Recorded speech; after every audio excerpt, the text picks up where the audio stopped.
Sveiki, brangūs draugai. Su jumis Valdemaras ir podkastas 5 minutės. Elijų reikia šiandien. Aš paliksiu Izraelyje 7 000, visus tuos, kurie nesiklaupė Baalui ir kurių lūpos jo nebučiavo. 1 Karalių, 19 skyrius, 18 eilutė.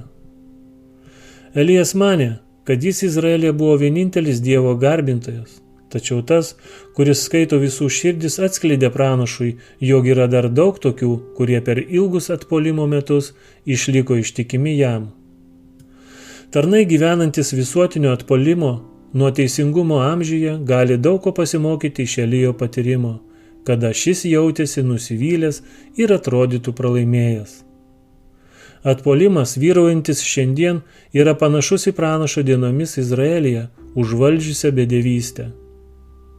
Išaukštindamos žmogų aukščiau Dievo, mokslą aukščiau atskleistų tiesų, garbindamos mamoną ir šlovindamos populiarius vadovus, minios šiandien seka paskui Baalą.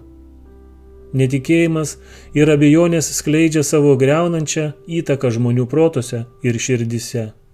Daugelis žmonių išvedžiojimus vertina labiau nei Dievo tiesą.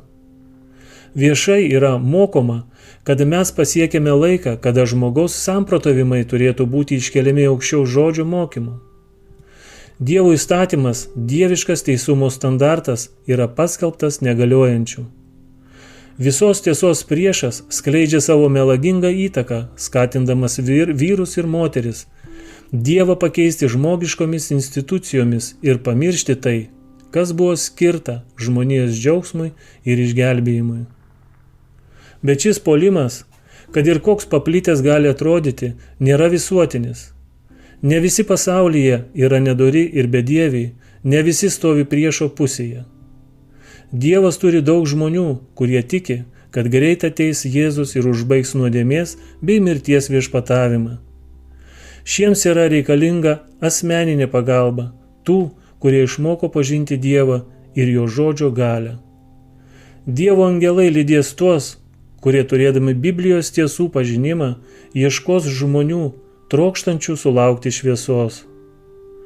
Daugelis nustos rodyti pagarbą žmogiškoms institucijoms ir drąsiai stos Dievo pusėje.